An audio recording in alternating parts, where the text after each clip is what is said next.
오늘은 더불어민주당 창당 70주년이 되는 뜻깊은 날입니다. 더불어민주당 70년의 역사는 대한민국 민주주의 역사 그 자체였습니다.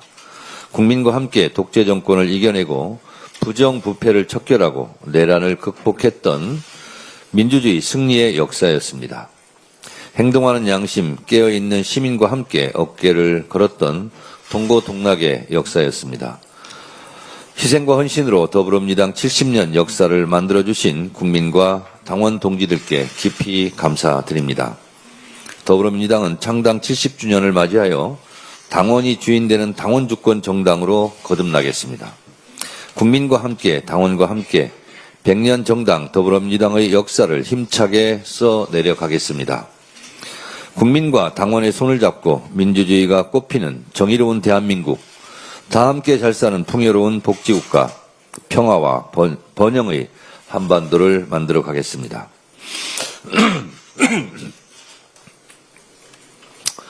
오늘은 또한 9.19 평양 공동선언 7주년이 되는 날입니다. 7년 전 오늘 평양에서 남과 북은 상대방에 대한 일체의 적대 행위를 전면 중지하기로 했습니다. 소위 9.19 군사 분야 남북 합의서의 일항입니다. 9.19 평양 공동선언의 부속 합의서입니다. 쌍방은 어떤 경우에도 무력을 사용하지 않기로 했고 상대방의 관할 구역을 침입 또는 공격하거나 점령하는 행위를 하지 않기로 했습니다. 그러나 국민 안전을 위한 이 절실한 합의서를 깬 것은 윤석열 정권입니다. 2023년 11월 윤석열은 9.19 군사 합의의 일부 효력을 정지시켜 군사 분계선 일대에서의 대북 감시 정찰을 재개했고 북한도 9.19 남북 군사 합의에 구속되지 않을 것이며 남한과의 어떤 합의도 인정할 수 없다고 밝혔습니다. 남북 모두 자제하고 서로 양보해야 할 것입니다. 윤석열은 겉으로 압도적인 힘에 의한 평화를 외치고 뒤로는 국민 안전을 볼모로 잡은 채 비상계엄의 명분을 꾸며내려 평양 무인기 침투를 계획했던 것으로 보입니다. 오랜 대화, 신뢰관계를 통해 이런 평화 합의를 오직 자신의 권력, 안위를 위해 깨버린 것입니다. 대화 협력 없이는 평화도 미래도 없습니다. 이재명 대통령은 대북 확성기를 철거했고 심리전 방송도 멈췄습니다. 북한의 핵과 미사일 동결, 축소, 비핵화로 가는 현실적인 3단계 북핵 로드맵도 제시했습니다. 다시 시작해야 합니다. 민주당은 한반도 평화를 위한 이재명 대통령의 노력을 적극 지원하겠습니다. 무엇보다 국민 안전을 위한 9.19 군사 합의의 복원이 시급합니다. 민주당은 남북관계의 새로운 해법을 찾기 위해 최선을 다하겠습니다. 남북 간 군사적 대결을 막고 국민 여러분이 체감할 수 있는 평화를 만들어 나가겠습니다. 판사들, 우리에게는 사법권의 독립이라는 권한이 있는 것이 아니라 사법의 독립을 지켜야 할 사명과 책무가 있다. 서울중앙지법 송승용 판사가 조희대 대법원장에게 지난 대선 국면에서 이재명 대선 후보에 대한 이례적인 전무후무한 파기환송에 대해서 유감 표명을 해야 한다. 그리고 내란을 재판하고 있는 지규현 판사에 대해서 윤리감사한 것을 공개하는 것이 마땅하다고 일침을 가했습니다. 재판부의 판결이나 선고가 되고 나면 그것은 공공재로서 당연히 절차와 내용은 시민들의 평가 대상이 될 수밖에 없다는 것입니다. 조희대 대법원장은 왜 이런 명문의 말을 못합니까?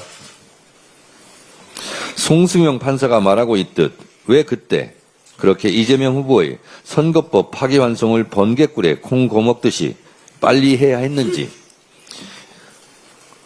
지금도 같은 생각인지 입장을 밝혀야 한다고 생각합니다. 이 외에도 몇몇 법관들이 소시 있는 목소리를 내고 있습니다.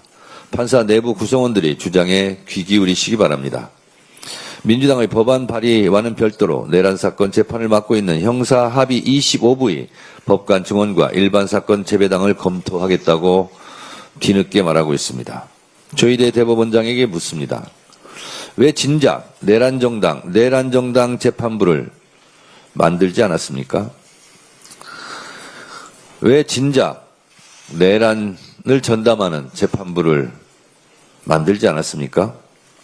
이제 와서 찔끔 한 명 증언하고 일반 사건을 재배당한다고 면피가 가능하겠습니까? 이미 시간이 늦었습니다. 내란 재판이 제대로 진행되지 않고 구속기간 만료로 다 풀려나지 않을까 국민들은 걱정하고 있습니다. 조희대 대법원장이 12.3 계엄 때 불법적인 비상계엄을 단호히 반대했고 서부지법 폭동 때 분노의 일성을 했다면 지기현 판사가 윤석열을 풀어줬을 때 분명한 입장 표명을 했다면 오늘날의 사법부 불신은 없었을 것입니다.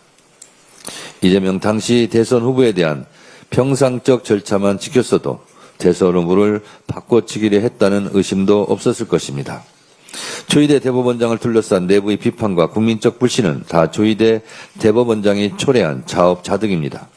본인이 자초한 일이니 본인이 결자 해지하시기 바랍니다.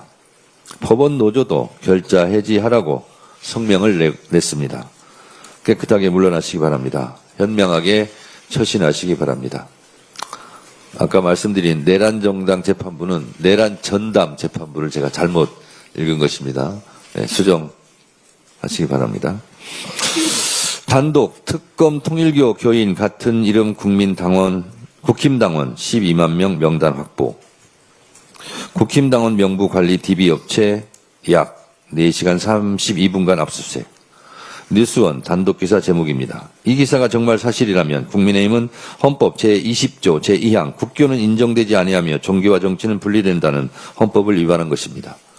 우리 헌법 제8조 4항 정당의 목적이나 활동이 민주적 기본질서에 위배될 때에는 정부는 헌법재판소에 그 해산을 제소할 수 있고 정당은 헌법재판소의 심판에 의하여 해산된다.